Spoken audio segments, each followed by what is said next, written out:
semuanya, malam hari ini kita mau bahas tentang sektor properti dan konstruksi. Tapi sebelum saya invite untuk narasumber saya mau bahas dulu nih tentang market, tentang IHSG hari ini nih. Jadi IHSG dan juga beberapa saham yang hari ini lumayan aktif. IHSG tuh hari ini bener-bener dekat banget dengan resistennya, resisten MA50 ya. MA50 ini di angka 5100 ya, jadi udah dekat banget sama resistennya. Kalau pekan kemarin IHSG cenderung naik, aku lihat ini udah mulai agak-agak terbatas kenaikannya dalam jangka pendek. Jadi kalau IHSG dia terkoreksi, dia bisa terkoreksi ke area 5000 dan itu wajar. Oke. Bentar, ruangannya nggak gelap. Aku nyalain satu lampu lagi ya.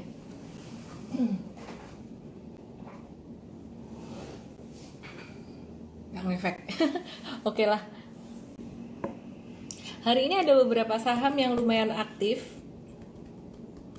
Salah satunya adalah saham BBKP. Nah, BBKP ini sempat naik signifikan pada tanggal 24 Agustus sampai 26 Agustus ya.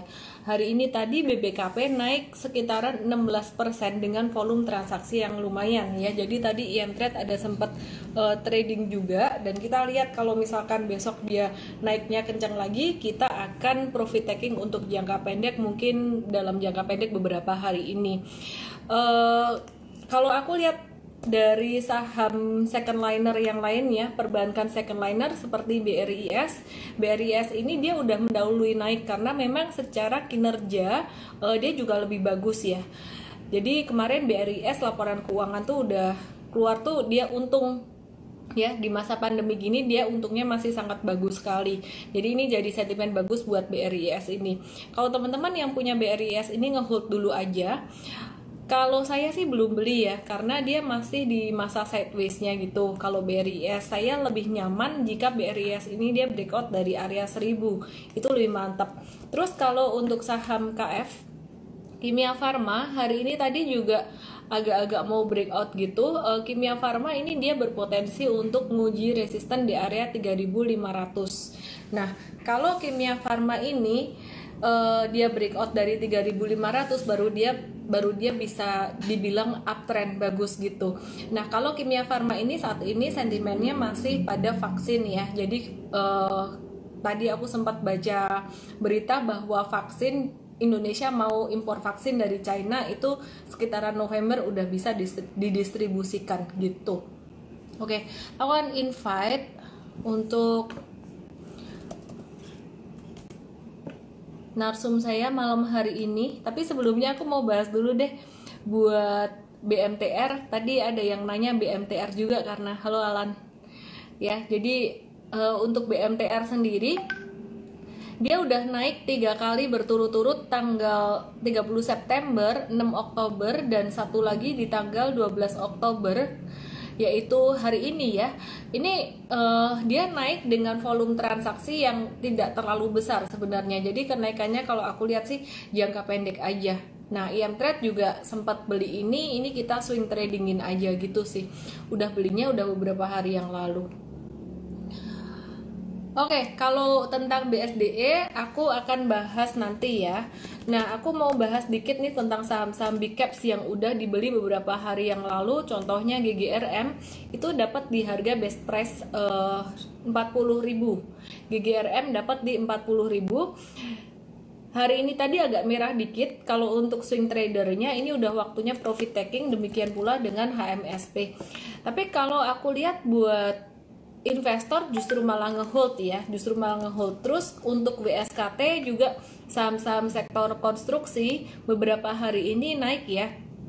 Banyak yang spekulatif buy karena dia harganya juga sudah sangat terdiskon sekali, dan juga orang-orang mulai ngelihat prospek tahun 2021 nanti sangat bagus gitu. Jadi ada beberapa proyek baru, dan selain itu juga terimbas positif oleh Omnibus Law. By the way, untuk sektor properti dan juga konstruksi aku akan bahas lebih detail nanti bersama dengan narsum saya.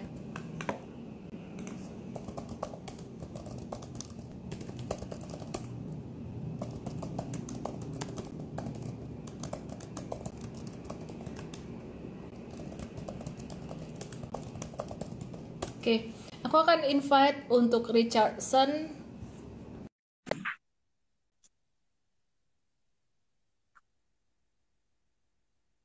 Oke, teman-teman, sebelum saya invite untuk narasumber saya malam hari ini, yang pastinya sangat luar biasa banget ya. Halo Richard, welcome. Halo. Oke, oke. Nanti kita akan minta Richard untuk perkenalkan diri secara langsung ya teman-teman ya.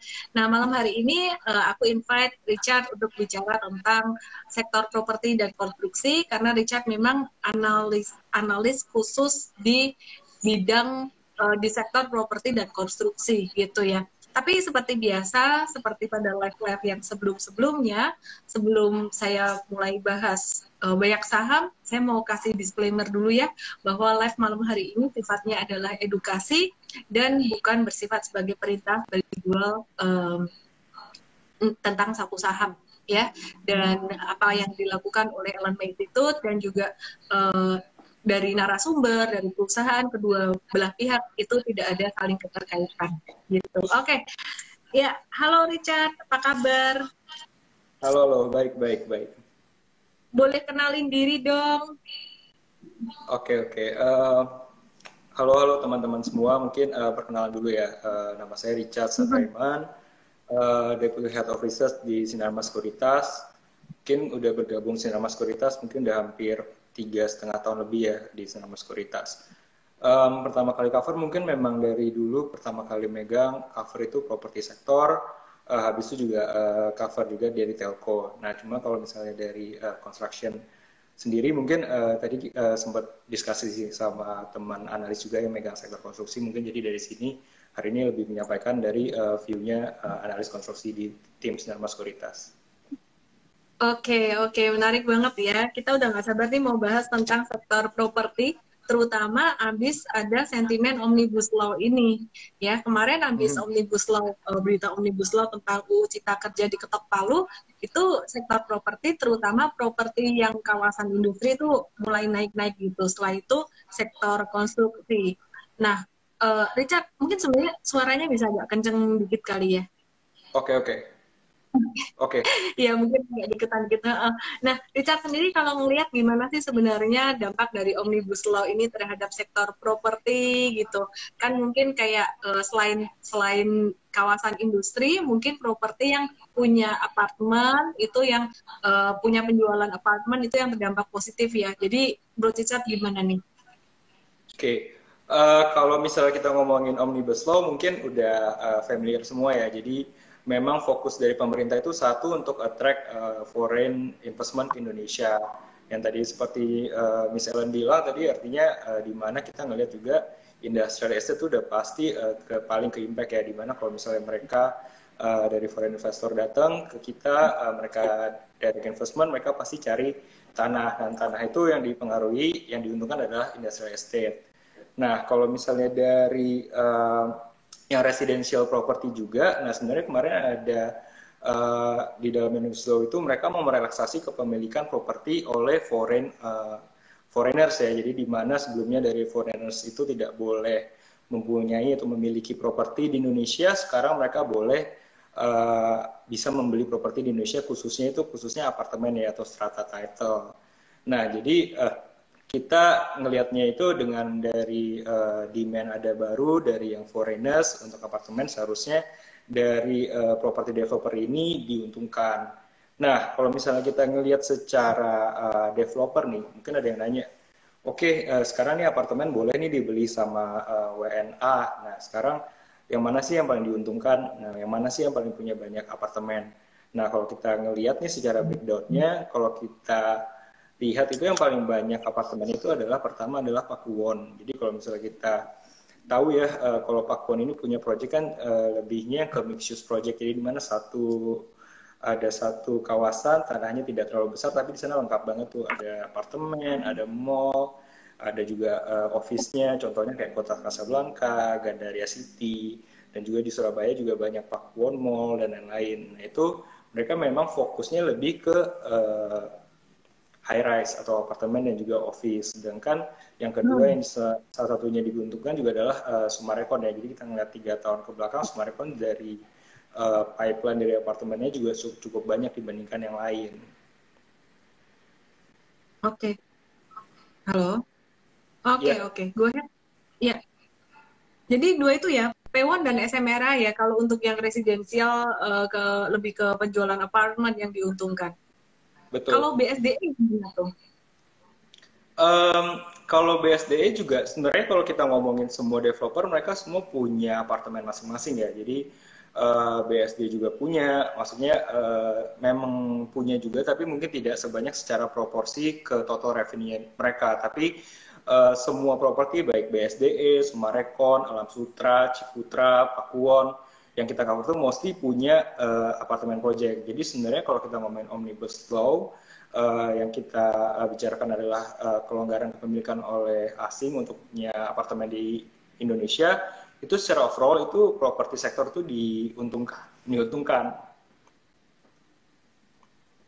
Oke, kalau untuk halo, agak nge ya. Oke, kalau untuk Pakuwon nih ya, bicara tentang Pakuwon sendiri nih. Dia kan punya banyak mall ya.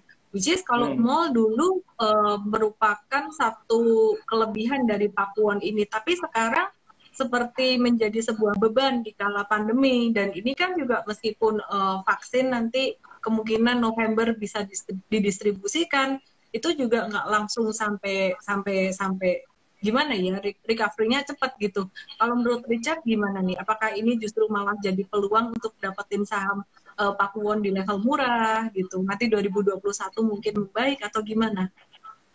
Oke, mungkin kalau kita perhatiin pergerakan saham dari properti, mungkin dari akhir minggu kemarin ya, kita sebenarnya udah ngelihat kalau misalnya dari Pakuwon dan Sumarekon tuh yang geraknya paling signifikan di minggu kemarin. Dan juga kalau kita lihat penutupan hari ini ya, Hmm. Pakuwon itu kalau nggak salah hampir 3% lebih ya, kalau misalnya dari Sumarekon juga plus 6%. Nah, Nah sebenarnya pergerakannya sebenarnya udah kelihatan nih, kalau lihat dari akhir minggu kemarin, para investor tuh udah mulai sedikit bisa membaca ya dari PSBB transisi itu, dari PSBB sebelumnya mungkin dilonggarkan kembali dengan PSBB transisi karena adanya sedikit improvement di COVID-19 casesnya ya, khususnya di Jakarta. Nah, jadi sebenarnya kalau kita melihat pergerakan sahamnya hari ini sebenarnya juga udah refleksi dari sana karena mereka memang dari Pakuwon itu sama Sumarekon itu adalah dua developer yang recurring income to total revenue-nya itu paling banyak. Kalau dari Pakuwon mungkin sekitar 50 sampai 52%. Kalau dari Sumarekon to total revenue itu recurring income-nya sekitar hampir 30 sampai 35% to total revenue.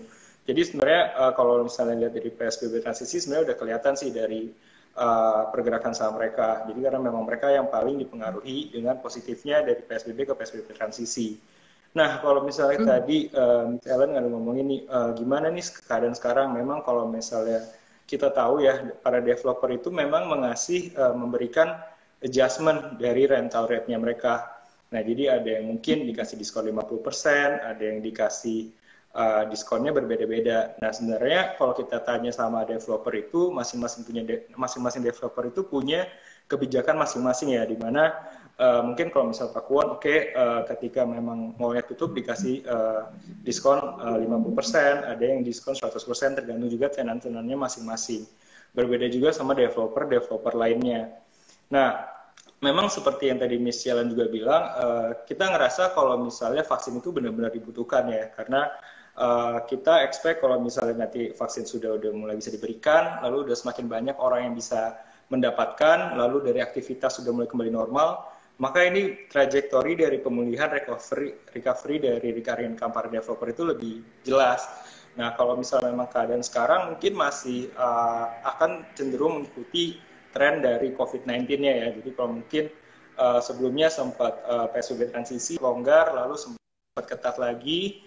Nah, sekarang mulai longgar lagi. Nah, kita harapkan semoga kedepannya dari COVID-19 ini semoga nggak lebih parah lagi ya. Jadi cenderung improve terus ke depannya. Semoga biar dari recurring income dari developer ini lebih recovery-nya lebih cepat. Gitu. Menarik ya. Aku sambil selingin secara teknikal ya untuk P1 dan juga SMRA ya. Teman-teman ini menarik banget loh buat P1 ini. Jadi P1 ini dia selama beberapa hari terakhir ini kan sebenarnya tren dia tuh masih tren sideways ya, tren besarnya tuh sideways. Nah biasa kalau sideways itu dia naik tuh nggak langsung kenceng mantul gitu. Cuman ini pantulannya terakhir beberapa hari bagus banget nih. Bagus banget. Nah, teman-teman yang swing trading sih ini udah agak telat ya kalau masuk di sini untuk yang swing trading. Tapi teman-teman yang punya view untuk semi investing kayak 6 bulan bahkan sampai 1 tahun pun ini masih bisa masuk ya, ini masih bisa masuk gitu. Terus selain Pewon itu juga SMRA, kalau aku sih lebih banyak di SMRA ya. Nah SMRA ini juga untuk semi investing ini masih boleh gitu meskipun udah bukan di best price lagi. Sebenarnya kalau di Trade sendiri beberapa waktu yang lalu ini kan bottomnya pas sama kayak saham-saham big cap ya, TLKM, GGRM, HMSP sekitar akhir September.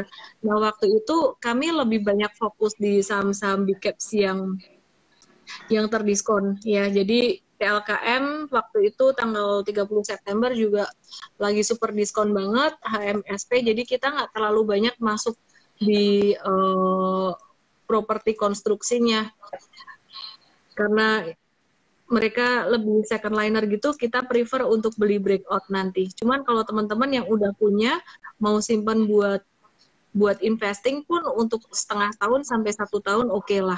Kalau GGRM, HMSP, TLKM ini bisa sampai 5 tahun. Sorry aku out of topic dikit gitu. Aku ulang lagi ya teman-teman ya. Nah kalau yang trader, short term trader ini udah rawan profit taking banget buat swing tradingnya. Cuman kalau untuk mid-term investing kayak 6 bulanan gitu itu masih oke gitu. Nah kalau trend followernya atau super tradernya gimana? Better nunggu breakout 725 kalau SMRA. Kalau untuk P1-nya nunggu kalau super tradernya atau trend follower tuh nunggu breakout 440 deh gitu. Swing trader sekarang waktunya profit taking. Kalau investing ini masih bisa lah ya, semi investing gitu masih bisa masuk. Jadi sebenarnya action beli jual itu tergantung juga dari tujuannya mau gimana teman-teman gitu. Kalau tujuannya mau investasi itu long term tuh 5 tahun, kalau semi investing 6 bulan sampai 1 tahun gitu. Terus kemudian kalau super trader itu juga 6 bulanan, 3 sampai 6 bulan, sedangkan kalau swing trading tuh kurang dari 1 bulan atau beberapa hari aja. Nah, tadi saya bersama Richardson udah bahas tentang P1 dan SMRA nih gitu ya. Nah, sekarang kita mau bahas nih masih terkait dengan Omnibus Law. Aku pengen banget membahas tentang saham-saham dari properti tapi yang kawasan industri. Mungkin beberapa waktu yang lalu aku udah bahas, tapi kinerjanya yang aku bahas tuh waktu itu masih pakai data Q2 gitu. Nah mungkin Richardson sebagai analis properti bisa dapat data Q3 lebih cepat kali ya, data salesnya. Nah untuk BEST, SSIA, Demas, terus apa lagi ya, Kija itu gimana menurut Richardson? Oke, mungkin yang untuk industrial estate yang kita terima data terakhir adalah Demas ya. Jadi kalau misalnya kita secara pre-sales, Demas itu di bulan September 2020 tuh marketing salesnya sekitar 1,4 triliun ya, atau hampir 70% dari marketing sales target mereka. Nah kalau kita ngelihat juga dari Demas itu backlognya, sales inquiry itu masih di sekitaran 120 hektar. Inquiry itu apa sih? Jadi kayak sales inquiry itu dari investor-investor yang udah mencoba ngelihat tanahnya di Demas, mereka coba catat dulu nih, oke mereka mau punya kira-kira butuh tanah sekian, lalu juga dari ASP atau selling price yang mereka mau kira-kira sekian. Nah itu mereka catat. Nah itu totalnya hampir 120 hektar. Nah, kalau kita bicara juga sama manajemen Delta Mas, mereka mostly juga masih optimis ya. Sampai akhir tahun juga kira-kira mereka masih optimis untuk capai target di sekitar hampir 2 triliun dari marketing sales target. Nah, jadi kita sebenarnya paling suka dari industrial estate lebih ke Delta Mas sih. Karena mungkin kalau kita bandingkan secara head to head ya, sama ada Bekasi Fajar, ada Surya Semesta. Kalau Bekasi Fajar terima masih di Sixman ya. Di Sixman itu angka penjualannya mungkin masih nol. Jadi mereka sebenarnya belum jualan tanah ke investor di sampai 6 bulan pertama di 2020. Sedangkan kalau SSIA ada tapi sedikit. Nah, kita ngerasa untuk keadaan sekarang mungkin sampai tahun depan ya, kita ngerasa memang dari Delta Mas ini yang paling prospektif ya. Jadi ngerasa mereka masih punya tanah yang cukup besar dan juga masih besarnya itu mereka punya size-nya yang bisa muat mungkin satu company bisa yang 30-40 hektar atau lebih dari 40 hektar. Itu mereka punya satu land plot yang bisa akomodit para investor yang memang minta tanahnya besar-besar. Contohnya mungkin kemarin kita sempat contoh seperti Wuling ya, Wuling masuk ke sana, lalu juga dari Hyundai masuk ke sana. Nah itu mereka butuh tanah yang besar-besar. Nah untuk sampai sekarang mungkin dari Delta Mas ini yang baru bisa provide tanah yang besar-besar seperti itu. Dan juga untuk tahun 2021 kita ngerasa dari Hyundai kan memang udah masukin bikin pabrik di sana. Nah itu akan mengundang banyak lagi distribution channel mereka ya. Jadi ada pabrik-pabrik lain yang supply juga ke Hyundai akan juga masuk ke Delta Mas gitu. Pura Delta Lestari maksudnya mungkin, Dimas? Yes, ya yeah, Pura Delta Lestari. Oke. Oke, Dimas. Oke. Kalau untuk SSIA sendiri gimana? Kan SSIA ini kalau aku lihat ya, dia tuh punya proyek Subang, terus dia punya land bank juga lumayan gede juga ya. Correct me if I wrong ya. Nah, terus kalau SSIA ini dia secara harga itu dia udah duluan naik kan ya. Sekarang dia udah deket banget sama area resistance sideways-nya dia di 466. Nah, kalau secara teknikal sih aku ngelihat dia naik di atas 466, dikit lagi dia bisa duluan uptrend gitu, mendahului saham-saham properti yang lainnya. Best sih udah masuk uptrend ya, Hija juga udah, Demas juga udah sih. Tapi untuk yang kayak Pewon, SMRA, kayak itu belum sih gitu. Kalau SSIA sendiri gimana secara prospeknya dia? Dari proyek Subang, kayak gitu? Oke, kalau kita ngomongin SSIA memang future-nya itu adalah pengembangan dari Subang Industrial Estate ya. Jadi Subang Industrial Estate itu bakal cukup dekat ya dengan Pelabuhan Patimban, di mana memang sekarang lagi di develop ya oleh pemerintah menjadi salah satu fokus juga. Nah, mungkin kalau misalnya dari company sih expect untuk soft launching dari Subang Industrial Estate itu di sekitar bulan November ya. Jadi sekitar bulan depan mungkin kalau misalnya mereka sekarang sih masih so far in development ya dari tanahnya mungkin sekitar sekarang yang udah di acquire masih sekitar 250 hektar. Totalnya lebih dari 1.000 hektar akan ada di sana. Nah, mereka akan kerjasama juga sama Jepang, jadi expect mulai jualan dari industrial estate di Subang itu di tahun 2021. Jadi so far mungkin kalau kita ngeliat tahun 2020 penjualan untuk Subang belum ada, jadi lebih ke tahun 2021. Nah dan juga kalau kita melihat secara revenue ya, mungkin kalau investor juga pada tahu ya, jadi SSIA kan punya anak dari yang kerjanya di sektor konstruksi dari Nusaraya Cipta. Nah, NRCA ini sampai sekarang masih jadi kontribusi terbesar. Jadi kalau kita ngelihat sekarang, secara revenue itu masih yang paling besar itu pertama konstruksi dari NRCA dan kedua adalah hospitality. Nah, kedepannya dari NRCA ini juga akan ikut tender ya, pembangunan jalan tol dari Subang ke Patimban. Nah, jadi selain nanti dari SSIA ini bisa mulai monetize dari Subang Industrial Estate-nya, dari NRCA-nya juga akan provide revenue income juga ya, dari kalau misalnya memang mereka menang tender dari jalan tol dari Subang ke Patimban. Oh, oke, menarik banget. Kalau untuk BES sendiri gimana? Bekasi Fajar. Oke, kalau best mungkin kita memang harus lebih wait and see ya, karena kalau memang kalau lihat dari pre-sales performance-nya itu 6 month oke, mereka nggak jualan. Tapi kalau kita lihat secara valuation mungkin dari Bekasi Fajar itu paling murah. Nah, Bekasi Fajar itu sebenarnya paling premium ya secara harga jual tanahnya, karena memang secara proximity to Jakarta Bekasi Fajar ini punya jarak yang paling dekat dengan Jakarta, makanya ASP mereka lebih premium dibandingkan dari Delta Mas dan juga dari Surya Semesta. Nah, tapi kalau misalnya memang kita bicara Bekasi Fajar, mungkin secara land banknya tidak sisa banyak dan juga besar-besar. Jadi memang kalau memang yang tadi kita bicarakan di awal, kalau memang ada demand yang cukup besar dan juga harus satu area atau harus kotak gitu misalnya. Nah itu dari Bekasi Fajar nggak bisa provide, tapi tetap optimis sih. Seharusnya ke depan dengan Omnibus Law, FDI, government fokus ke sana, harusnya dari Bekasi Fajar juga akhirnya akan tetap recovery dan jualan industrial estate juga. Oke. Aku salah dengan technical dikit ya, Richard ya, biar ada ada insight teknikalnya. Oke, teman-teman tadi kalau dari Richardson untuk BEST-nya sendiri masih wait and see. Untuk teknikalnya dia udah masuk ke periode yang lebih uptrend sih sebenarnya ya. Trennya udah lebih bagus daripada SSIA. Jadi gini, ini lewat dari garis merah panjang, ini udah mulai masuk uptrend dan dia juga udah breakout dari resisten yang kedua di sini gitu. Jadi sekarang BEST ini dia lagi membangun anak tangganya. Ini anak tangga yang pertama, ini anak tangga yang kedua tuh di sini.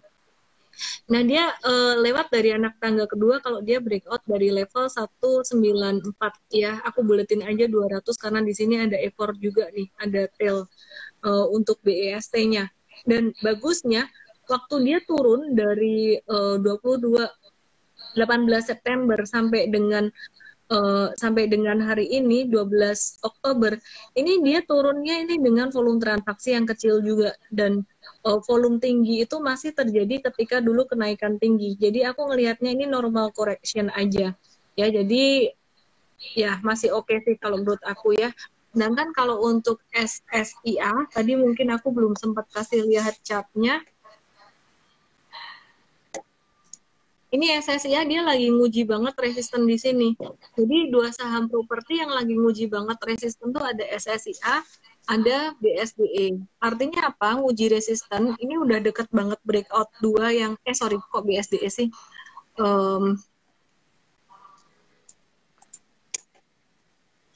Ya ini SMRA ya, SMRA dia dekat banget juga. Tapi kalau SSIA tadi udah beneran pas banget di resisten. Artinya dia udah siap untuk sedikit lagi dia masuk ke uptrend, periode uptrend gitu.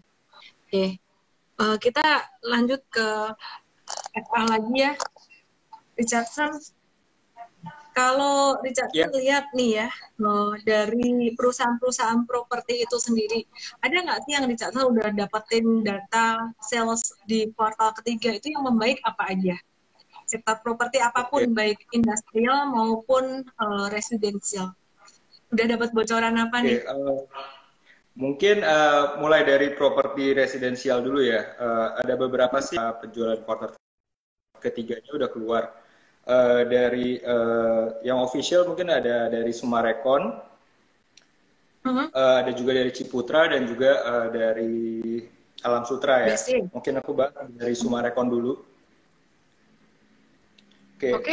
Kalau Sumarekon itu dari total 9 bulan pertama jualan marketing sales, mereka mencatat sekitar 2 triliun ya, sekitar 2 triliun. Mungkin juga worth to note buat para investor awal-awal ini, kalau awal tahun itu dari Sumarekon marketing sales target itu di sekitar 4,5 triliun, mereka cut menjadi 2,5 triliun ya untuk so far sampai akhir tahun nanti. Jadi sampai 9 bulan udah nyampe 2 triliun atau sekitar 80% dari total marketing sales target. Jadi untuk mencapai marketing sales target sampai 2,5 triliun di akhir tahun mereka butuh sekitar 500 miliar lagi ya. Dan mungkin dengan beberapa launching seperti yang dari Sumarekon Bogor Township itu mereka bisa achieve target mereka di 2,5 triliun atau mungkin bisa lebih dari itu. Which is kita ngelihat positif sih.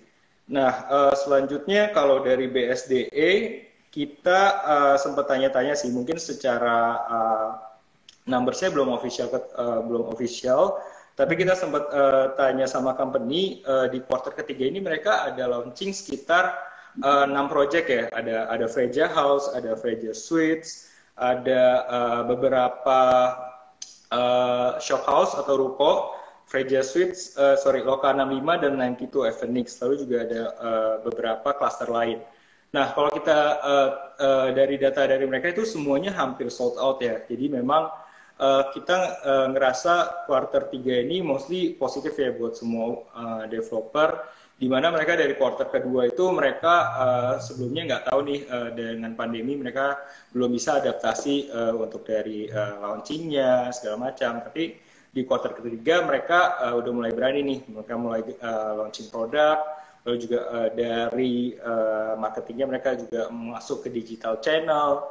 Dari produknya sendiri juga mereka sebenarnya mulai tap in atau menyesuaikan sama keadaan sekarang. Jadi sempat memperhatikan juga nih dari misalnya projectnya BSDE, lalu Sumarekon, mereka dari desain rumahnya itu udah mulai mengikuti tren WFH sekarang. Jadi mereka kasih ruangan-ruangan yang memang interiornya itu baik atau misalnya cocok buat WFH. Jadi benar-benar ngikutin trennya sekarang. Nah, selanjutnya juga mungkin ada dari Ciputra ya. Ciputra juga udah keluar secara 9 months itu sekitar 3,8 T ya. 3,8 T dari target mereka itu 4,5 triliun atau sekitar 84% dari marketing sales target.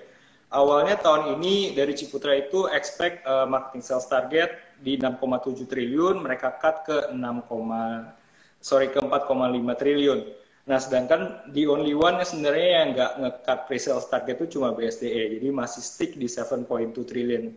Nah, kalau dari secara Q on Q, kita ngelihat itu dari Sumarekon di quarter ketiga sendiri itu sekitar 900 miliar, atau misalnya itu kalau kita bandingkan second quarter itu tuh tumbuh sekitar 250% ya Q on Q. Nah, jadi kalau kita lihat di Q1, Q2, dan Q3, untuk Sumarekon yang paling kuat adalah penjualan di kuartal ketiga. Interesting di mana? Iya, Sumarekon. Jadi interesting karena di Q1 itu belum ada COVID, tapi setelah ada COVID pun di kuartal ketiga, even penjualan di kuartal 3 itu lebih tinggi daripada kuartal 1, which is kita ngelihat memang demand buat properti itu tetap ada ya, khususnya buat end user buyer, dan kalau misalnya price point-nya di bawah 2 miliar tuh cukup selling well, even di keadaan sekarang. Nah, kalau dari Ciputra juga di kuartal ketiga itu mereka book sekitar 1,7 T ya. Sama juga kayak Sumarekon, ini adalah kuartal terbaik dibandingkan kuartal 1 dan kuartal kedua untuk Ciputra. Jadi secara Q on Q dari Ciputra itu tumbuh 100% Q on Q di kuartal ketiga. Dan memang kalau misalnya dari strateginya buat BSDE, Sumarekon, Ciputra ini memang mereka fokus ke perumahan landed ya. Karena memang sekarang yang diminati lebih menjadi preference itu adalah rumah tapak atau landed. Sedangkan kalau misalnya demand buat residensial yang high rise atau apartemen, sebenarnya demandnya agak muted. Nah, secara pricing point juga dari developer sekarang juga udah mulai adjust ya, di mana mereka ngerasa affordability itu sekarang penting banget. Jadi mereka itu mulai kasih price point yang semuanya mostly affordable buat mereka yang bisa afford ya. Jadi sekitar 2 miliar ke bawah. Even sekarang untuk seperti BSD aja kemarin launching produk-produk ruko yang mungkin secara size tidak besar, sekitar 60 meter persegi, cuma secara pricing point itu menarik banget. Di mana lokasinya itu menarik, harganya menarik, memang walaupun size-nya tidak begitu besar. Nah, itulah sebenarnya adalah cara developer itu mulai adaptasi ke keadaan sekarang. Jadi walaupun memang masih pandemi, tapi kita ngerasa demand buat housing itu akan selalu ada ya. Apalagi kalau misalnya salah satu faktor yang terpenting dari properti itu adalah salah satunya adalah lokasi. Dimana kalau memang lokasinya udah oke, dinilai oleh investor cukup baik atau user cukup baik, dari price point juga cukup menarik, bisa mereka afford, itu pasti laku. Nah, itu udah terreflect juga nih seperti kayak BSDE, projectnya yang tadi di quarter ketiga itu launching sekitar 6, hampir semuanya sold out. Ya, mostly dari Summarecon dan juga Citra juga seperti ini sih strateginya. Jadi kita ngerasa lebih optimis aja sih untuk developer ini bisa recover. Oke. Menarik ya. Teman-teman tadi ada yang menanya tuh properti apa aja nih yang layak untuk dikoleksi. Tadi kita udah review untuk Tewon, SMRA, terus BSDE, Citra. Asri belum ya tadi, baru dikit ya, dibahas dikit ya.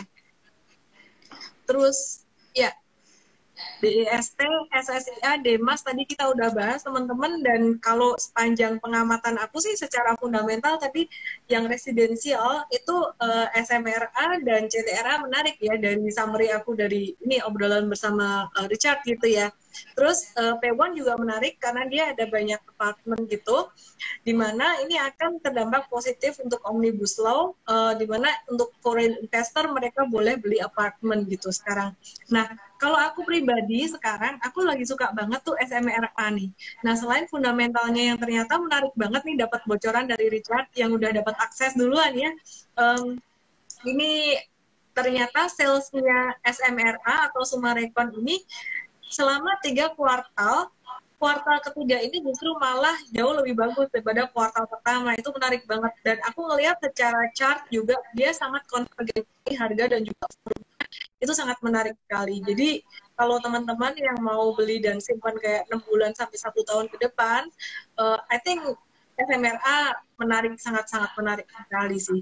Ya, jadi yang trading mungkin nunggu breakout aja di atas 665 atau di atas 720 itu lebih bagus. Kalau trading dia lebih cepat jalannya gitu. Tapi kalau teman-teman yang mau semi investing gitu, I think SMRA ini sangat menarik sekali gitu. Asri tadi udah dibahas belum ya di chat ya?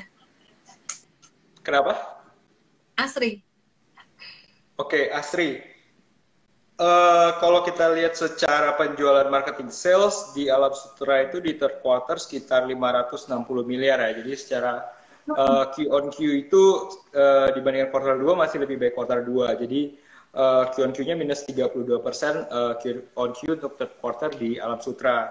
Nah, secara marketing sales target sebenarnya dari Alam Sutera itu juga ada cut ya dari targetnya. Jadi awalnya dari sekitar 4T jadi sekitar sekarang 2,5 triliun buat Alam Sutera. Jadi tapi so far Alam Sutera ini cukup baik ya secara marketing salesnya, sampai 9 bulan pertama itu sekitar 77% marketing sales target ke target yang baru di 2,5 triliun.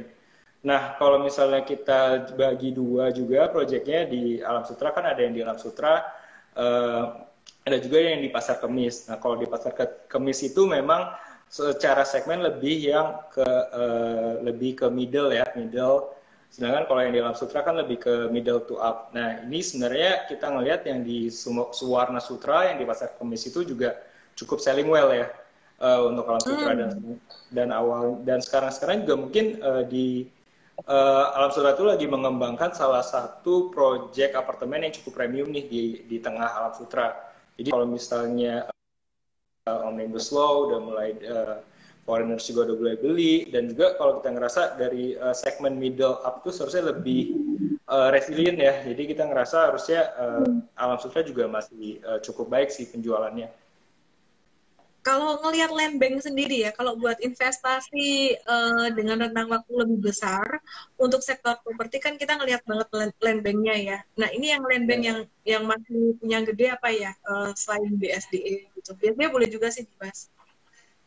Oke, kalau kita lihat land bank, kita bahas properti residensial dulu ya.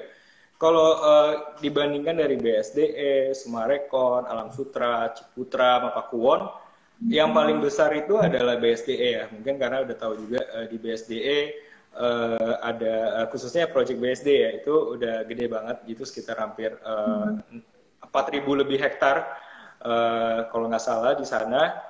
Sekarang itu masih di phase 2. Nah, nanti phase 2 ini masih dikembangkan, baru nanti mungkin butuh beberapa tahun lagi masuk ke phase 3 yang mungkin ada sekitar lebih dari hampir 2.000 hektar juga. Nah, jadi kalau misalnya kita lihat secara land bank paling besar memang BSDE, tapi apakah kalau developer yang lain yang land banknya tidak sebesar BSD, tidak sebagus BSDE? Sebenarnya enggak juga sih. Jadi kalau mungkin aku perhatiin semua ya, secara land bank so far kedua kan ada Ciputra tuh. Ciputra tuh menarik karena mereka sifatnya bisa JO dan juga JV. Kadang mereka tidak perlu punya tanah, mereka punya expertise, mereka kerjasama sama yang punya tanah, mereka bangun, mereka profit sharing. Nah, itu salah satu juga adalah solusi ya, kalau misalnya memang mereka tidak punya tanah. Untuk developer yang tidak punya tanah. Maksudnya bukan tidak punya tanah, tapi mau kerjasama lebih lagi. Nah, kalau misalnya Alam Sutra juga sebenarnya masih cukup banyak di Alam Sutra mungkin tidak terlalu banyak, tapi di Suvarna Sutranya masih cukup. Sumarekon juga masih cukup banyak, masih ada hampir 700 mungkin 700 hektar, lebih dari 700 hektar kalau nggak salah. Nah, itu bisa lebih dari 10 tahun. Pakuwon juga sebenarnya walaupun secara land bank tidak sebanyak yang lain, mereka juga bisa lebih dari 10 tahun karena masing-masing developer tuh punya cara buat mereka utilize dari land banknya mereka ya. Jadi kalau misalnya kayak contohnya Pakuwon tadi, mereka punya tanah nggak besar-besar tapi di tengah kota, mereka bangunnya compact kayak langsung mixed use project gitu seperti kayak Kota Casablanca, Gandara City. Jadi tanahnya compact tapi mereka punya semuanya hampir di sana. Jadi secara sustainability ke depan dari semua developer sih mostly 10 tahun ke depan secara land bank sih masih oke sih. Menarik ya. Jadi kalau aku mau cerita dikit nih, ada pengalaman dikit ketika aku berinvestasi di tahun 2008, itu tahun crash juga, sama kayak 2020, tapi kayaknya kalau aku lihat sih diskon saham-saham propertinya itu lebih seru di 2008 tuh. Di 2008 itu CTRA, BSDE itu diskonnya sampai sekitaran 80% dari level tertingginya di setahun sebelumnya ya, dalam rentang sekitaran 12 bulan sebelumnya gitu. Nah, sedangkan kalau untuk CTRA, untuk BSDE, untuk di tahun ini tuh kayaknya turunnya tuh cuma sekitaran 60%-an gitu dibandingkan dengan level tertinggi di 2020 dan 2019 ini. Nah, teman-teman, waktu itu tuh aku ada beli CTRA itu waktu itu di harga sekitaran 100 ya, sekitaran 90 sampai 100 gitu. Posisinya tuh benar-benar kayak tahun 2020 di bulan Maret kemarin, tapi kan ini udah lewat juga ya. Di 2013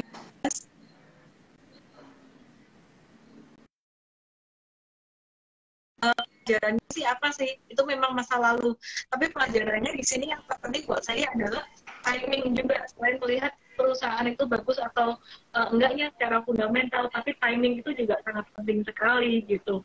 Nah, kalau perusahaan-perusahaan properti ini kan udah banyak yang naik ya, udah banyak yang mulai menguat gitu. Meskipun kayak SMRA, BSDE itu masih bisa lah, masih cukup murah menurut aku. Nah, sekarang kita mau lirik untuk yang konstruksi nih ya. Kan konstruksi belum banyak naiknya nih kalau dibandingkan dengan properti. Jadi teman-teman yang kepengen untuk beli investasi kayak mungkin setahunan gitu untuk saham-saham konstruksi, ini masih banyak banget pilihannya.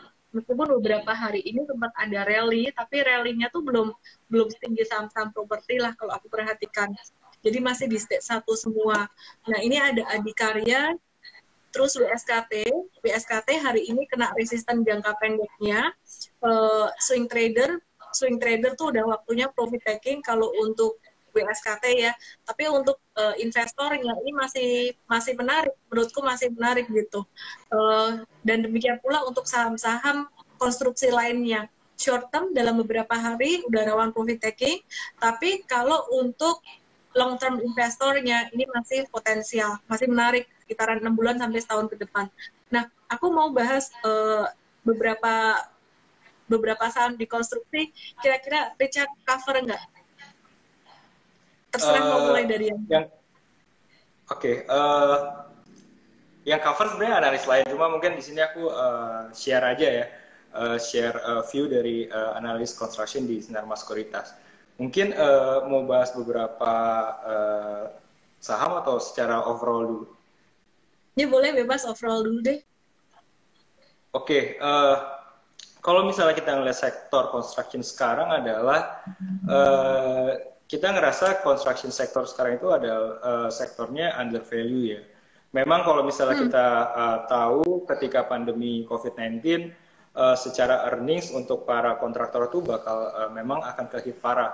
Jadi mostly kita lihat dari 5 ya, dari Wika, Waskita, PTPP, ADI, itu mungkin kalau kita lihat secara year on year dari bukunya itu earningsnya bisa turun lebih dari 50% year on year di tahun 2020. Nah, di mana kalau misalnya contohnya seperti Waskita aja itu sampai earningsnya itu sampai negatif atau catatan kerugian untuk Waskita. Nah, ceritanya adalah kita ngelihat lebih ke recovery story sih untuk di tahun 2021 untuk para kontraktor. Karena memang dari government ini kemarin kita juga udah sempat ngikutin dari APBN 2021 government itu juga cukup fokus di construction ya, di infrastructure. Dengan itu mereka dari budgetnya itu sekitar dibandingkan tahun 2019 itu masih tumbuh 5%. Jadi actually budget untuk infrastructure di tahun 2021 lebih tinggi dibandingkan 2019. Sedangkan kalau kita lihat di tahun 2020 memang pasti kenaikannya jauh sekali karena memang di tahun 2020 ada sedikit budget yang di-cut untuk penanganan COVID-19. Nah, sebenarnya fokus di government di tahun depan kenapa sih infrastructure?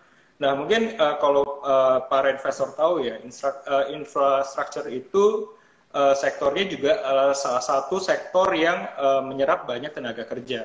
Jadi kalau misalnya 1 triliun investment itu di infrastructure itu bisa accommodate membuka lapangan kerja lebih dari 10.000 workers. Sedangkan kalau budgetnya adalah ratusan triliun ya. Jadi bayangkan banyaknya pekerjaan yang bisa dibuka dari sektor infrastruktur ini. Jadi inilah kenapa dari pemerintah itu juga masih fokus ke sektor infrastruktur. Selain dari membuka lapangan kerja juga adalah nge-boost ekonomi di Indonesia. Nah, kalau misalnya kita ngomongin secara valuasi, mostly untuk para kontraktor ini, kita lihat secara 12 month forward PBV-nya mungkin sekitar sekarang di level 0,5 kali book value ya. Sedangkan kalau kita ngeliat PI-nya mungkin udah agak susah karena I-nya hilang karena kena masa COVID-19 ini. Jadi kalau kita ngelihat PBV ini udah di sekitar setengah kali PBV untuk mostly SOE kontraktor. Nah, untuk tahun depan sebenarnya kita lebih optimis ya karena untuk sektor construction ini mulai diperhatikan oleh pemerintah. Mungkin kalau misalnya lihat dari Omnibus Law juga ada pernah dengar para investor belakangan ini lagi rame-ramenya tentang SWF nih atau Sovereign Wealth Fund, di mana pemerintah mau membangun satu fund yang independen sekitar nanti targetnya sekitar target awal 75 triliun. Nanti awalnya sekitar 15 triliun. Nah, ini mereka akan fokus untuk recycling aset khususnya di beberapa infrastruktur seperti toll road, ada seaport, ada airport.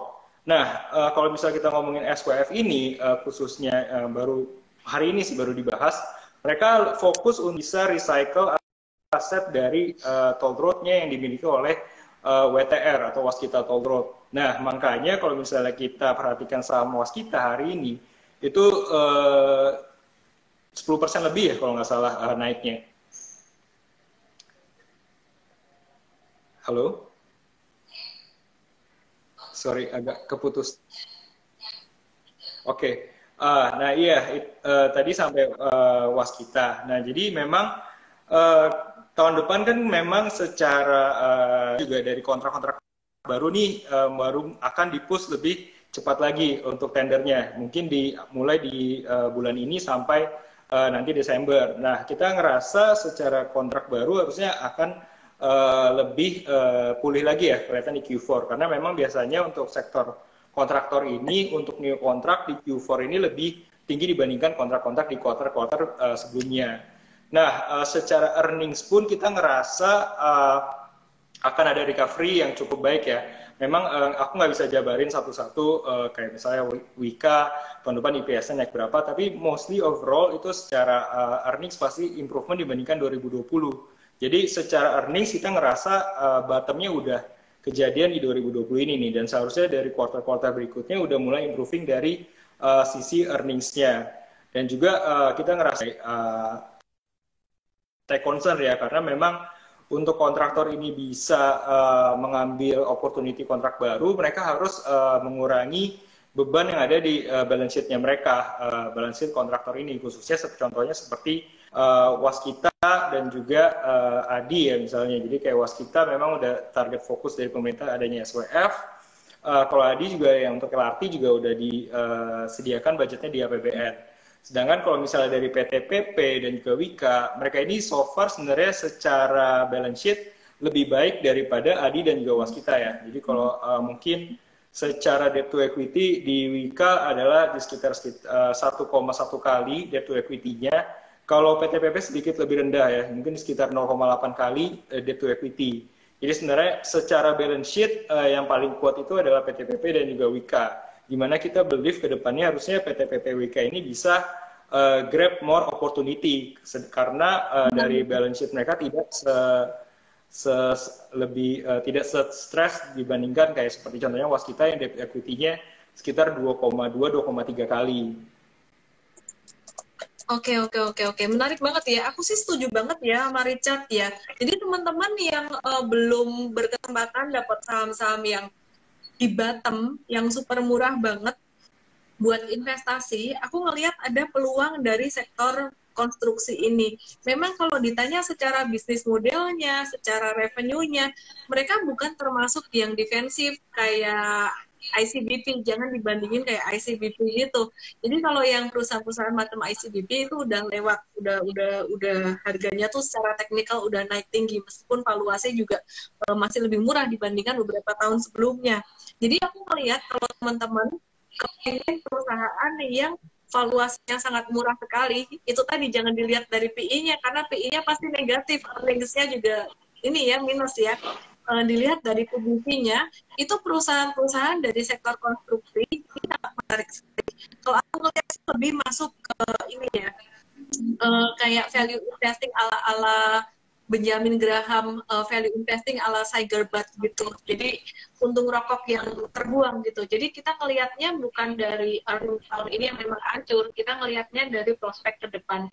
Aku setuju banget ya dengan Richard ya, tadi disebutkan bahwa tahun 2021 ini budgetnya untuk infrastruktur akan lebih banyak lagi. Jadi kalau COVID-19 ini vaksin udah didatengin, udah lebih terkendali untuk COVID-19-nya, pastinya juga pemerintah mau kejar lagi dong ketertinggalan secara infrastruktur. Plus Omnibus Law ini yang tadi dibahas tentang konstruksi, tadi Richard ada bahas tentang PTPP dan Wika, itu secara balance sheet-nya cukup bagus, hutangnya juga kecil ya. Aku suka banget PTPP kalau secara fundamental ya. Jadi aku nggak tahu sih kalau proyek di Batang itu udah jalan belum sih Richard? Tapi aku lihat itu sebagai satu hal yang sangat positif sekali loh. Mungkin nanti aku harus cek lagi ya kalau misalnya Batang ini udah mulai jalan atau belum. Tapi kalau PTPP ini memang story-nya lebih ke Batang karena memang dari pemerintah itu bakal nyiapin Batang Industrial Estate buat menjadi salah satu destinasi buat investor buka pabrik di sana. Nah, jadi in total mungkin secara prospek dari Batang sendiri dari PTPP bisa grab lebih dari 4 triliun ya dari new contract dari Batang sendiri. Dan memang kalau kita tahu juga dari government juga benar-benar udah fokus ke Batang buat benar-benar mulai nyiapin. Harusnya sih dari PTPP udah mulai nyiapin ya buat Batang ini. Itu. Very interesting ya, interesting banget ya. Jadi teman-teman, ini untuk saham-saham sektor konstruksi, aku summary ya. Dalam jangka pendek tuh kayak 1-2 hari ini rawan profit taking karena udah naik beberapa hari. Tapi untuk rentang waktu sekitaran 6 bulan ke depan, bahkan sampai 1 tahun ke depan, sampai 2021. Sekarang ini masih bagus untuk waktunya entry gitu. Nah, demikian pula dengan saham-saham dari sektor properti 2 ini merupakan sektor yang menurutku abandoned sector. masih satu lagi sih sebenarnya ada sektor yang menarik, tapi kita bahas malam di kesempatan yang lain, yaitu sektor komoditas batu bara gitu. Jadi malam hari ini kita fokus di sektor properti. Mungkin tadi ada beberapa saham nih ya di properti yang belum sempat kebahas gitu, kayak Trin, Ija, Deal tadi udah bahas belum ya? Kayak belum deh. Deal, LPCK, mungkin ada yang mau dibahas. Richard, nih dari pertanyaan teman-teman, ya, jadi ada beberapa properti yang kita belum sempat bahas tadi, kayak Trinity, terus kemudian Kija, Deal, LPCK, itu mungkin ada yang mau dibahas. Richard, ada yang di cover? Mungkin yang ditanyain teman-teman investor, khususnya yang saham-saham tadi, kebetulan aku nggak cover sih, mungkin aku nggak tahu banyak sih untuk yang nggak cover. Tapi kalau misalnya LPCK memang secara marketing sales sih kalau nggak salah terakhir sih cukup bagus, cuma angkanya aku agak lupa untuk LPCK. Oke, aku summary ya, aku rangkum ya. Kalau misalkan rangkuman aku ada yang kurang atau gimana, tolong dilengkapin ya Richard ya. Jadi kalau untuk properti residensial saat ini yang menarik adalah Pewon dan juga SMRA, karena mereka Pewon ini paling banyak untuk penjualan apartemen ya. Dan kalau untuk kawasan industri tadi kalau aku nggak salah sih Richard suka Demas ya. Richard suka Demas. Kalau aku suka di SSIA gitu. Terus kemudian kalau untuk residensial pada kuartal ketiga ini kinerjanya yang keren banget itu ada SMRA dan juga Cetra, di mana dia salesnya di kuartal ketiga itu naik kenceng, terutama SMRA nih, dan bahkan tertinggi dibandingkan kuartal pertama dan kedua gitu. Jadi kesimpulan aku sih kalau untuk teman-teman yang mau simpan untuk jangka menengah, buat aku sih SMRA ini menarik gitu ya. RA, Cetra, BSDE, ini 3 yang paling menarik gitu. Pewon juga menarik, tapi kalau Pewon aku ngelihatnya ada struggle ya di mallnya dia. Jadi itu sih teman-teman kalau untuk yang residensial, SMRA dan juga Pewon. Nah, sedangkan kalau untuk konstruksi sendiri, tadi konstruksi itu mirip-mirip. Kalau short term-nya udah rawan profit taking banget dalam beberapa hari ini, tapi untuk jangka menengah semuanya untuk properti dan konstruksi ini masih potensial. Dan tadi Richard suka PTTP dan Bika karena balance sheet-nya bagus, tapi WSKT tadi kayaknya juga ada bagusnya juga ya, ada positif juga ya tadi ya. Ada tadi apa tadi SOWF atau apa tadi ya? Sovereign Wealth Fund. Gimana? Sovereign Wealth Fund. Sovereign Wealth Fund. Ya, SWF. Oke, ya. Jadi itu tadi teman-teman ya, hari ini sangat luar biasa sekali nih. Oke, kita mau bagi-bagi hadiah nih teman-teman semuanya. Kita mau kasih bimbingan untuk trading dan juga investasi melalui IM-Trade. Nah, teman-teman bisa dapetin gratis nih ya, 15 hari buat 10 pemenang gitu. Kita akan kasih pertanyaan yang gampang banget nih gitu ya. Pertanyaannya apa ya Richard ya? Coba kamu kasih pertanyaan deh yang gampang dijawab apa ya? Developer mana yang land bank-nya paling besar? Oke, good. Ya, developer mana yang land bank-nya paling gede? Kalau nyimak pasti tahu tuh. Dari yang tadi kita bahas ya?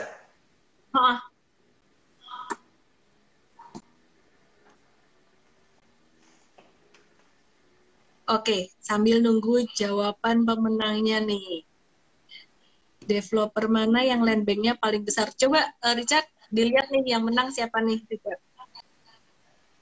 RKUSN, BSDE, Josephine, Yaufira, Extraordinary Man, Hatanoko, wah Pak Hermanto ngapain?